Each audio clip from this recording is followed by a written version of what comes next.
Au nom du Père, du Fils et du Saint-Esprit. Amen. La paix de Jésus soit dans votre maison. Je réponds à ta question, l'ami. Bonjour, pourrais-tu expliquer l'importance du carême et comment le pratiquer, quand le commencer? Merci beaucoup. Bonne journée. Désolé, j'ai été un peu long à répondre.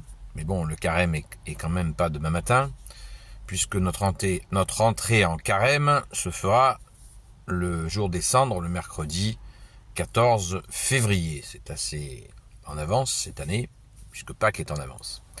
Donc, c'est très bien. Donc, première chose, quand on parle de carême, le carême catholique n'est pas un ramadan. Il faut bien se mettre ça dans la tête, dans le cœur. Le carême est un moment donc qui est spécifique à l'avant-Pâques, c'est-à-dire que Jésus part au désert 40 jours pour combattre Satan et être victorieux, évidemment, merci Jésus. Donc, symboliquement, Jésus nous emmène au désert dans son combat avec Satan, il emmène nos misères à nous. Donc nous avons ce moment magnifique, qui est le carême, où nous allons donner à Jésus, dans la prière, nous allons donner nos misères, nos difficultés, nos addictions, les mauvais côtés de notre personnalité, nos défauts, sans non plus devenir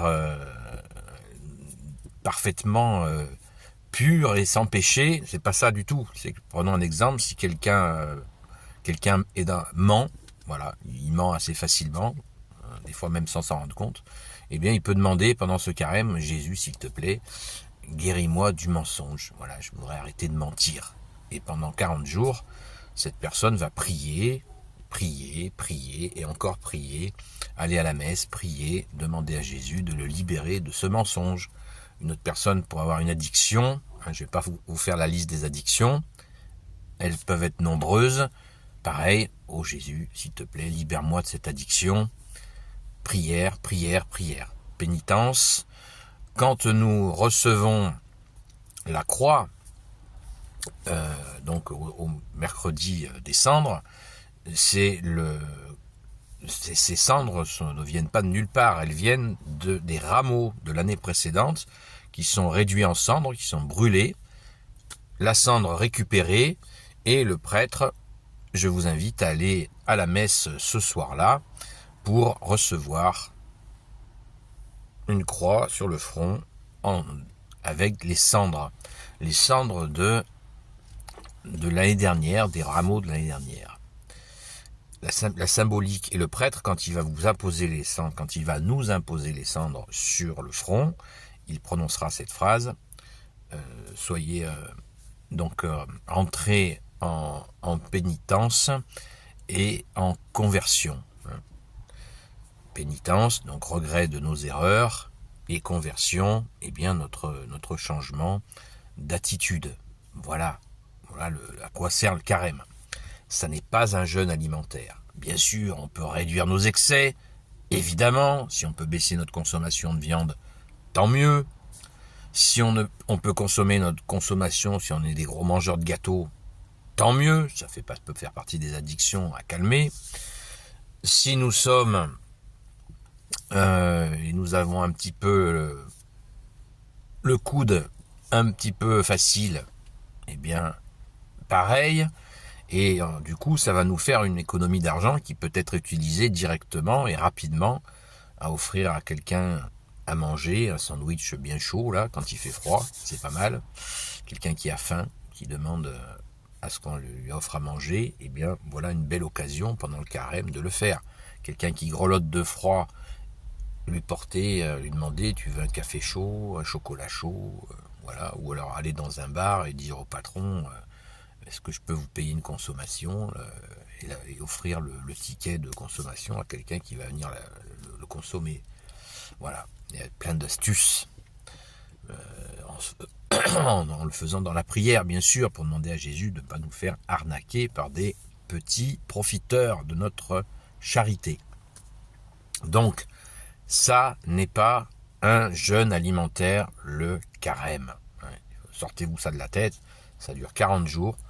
On réduit un peu nos excès, on peut même réduire nos excès tout court, manger normalement, simplement, et surtout prier, supplier Jésus de nous libérer de nos addictions. Voilà. De nos addictions, de nos mauvais côtés, de nos mauvais penchants. Je ne vais pas en faire la liste. Nous connaissons tous. Voilà. Ne grattons pas trop fort, mettons pas la barre trop haut. Moi, je connais quelqu'un, par exemple, qui avait donc de la colère. Eh bien, il a, pendant des carèmes, il a demandé à Jésus d'être libéré de la colère. Et ça lui a pris 3 carèmes pour arriver à être vraiment, à ne plus se mettre en colère. Parce que Jésus nous dit, nous défend de nous mettre en colère. Jésus nous interdit de nous mettre en colère. C'est un interdit d'amour, évidemment. Il nous interdit de jurer. Il nous interdit de juger. Vous voyez, évitons le jugement, c'est une prison. Donc si nous pouvons, et Jésus nous a dit, vous serez jugés à la mesure que vous jugez. Donc, belle occasion, carême, pour dire à Jésus, libère-moi du jugement des autres, ça m'étouffe. J'en peux plus, je veux plus juger les autres. Voilà. Les exemples sont innombrables. Merci Jésus d'entendre nos pauvres prières et surtout, persévérance, les 2 qualités préférées que Jésus aime chez nous, c'est la constance et la fidélité et la constance. Fidélité et constance dans son église catholique, évidemment. Tout ça se passe dans l'église catholique. La première église, l'église d'origine qu'a voulu Jésus. Alléluia, merci Jésus. Quelle merveille que tu nous aies donné cette église dont tu as dit, bien-aimé Jésus, les portes de l'enfer ne prévaudront pas sur elle. Donc avançons en confiance dans ce carême qui vient. Bon, c'est pas demain matin, comme je vous le disais, c'est le 14 février, mercredi 14 février, nous rentrons en carême par le mercredi des cendres. Amen, alléluia. Donc j'aurai l'occasion de vous souhaiter un bon carême d'ici là. Et bien en attendant, prions, ne nous lassons pas de prier. Prions sans cesse, comme l'a dit Jésus, veillez et priez afin de ne pas tomber en tentation. Ne baissons pas les bras dans la prière. Je fais partie d'un groupe catholique qui s'appelle les Amis de Sainte Marie-Madeleine et nous avons une union de prière assez importante en nombre de personnes et nous prions sans cesse. Et ceux qui verront cette vidéo, je vous salue bien. Et je rappelle que je suis tous les soirs à 20h30 sur TikTok, sur la chaîne Seul Jésus Sauve. Voilà, merci à Jésus, Marie, Saint Joseph, Sainte Marie-Madeleine, notre chère Sainte Patronne, tous les saints et saintes amis de toi, Jésus, Saint Michel Archange, Saint Gabriel Archange, Saint Raphaël Archange, et tous les anges qui te servent, ô Jésus. Merci à vous de vous bénir, selon la volonté de Jésus. Alléluia. Gloire soit au Père, au Fils et au Saint-Esprit, maintenant et toujours, et pour l'éternité. Amen. À très vite.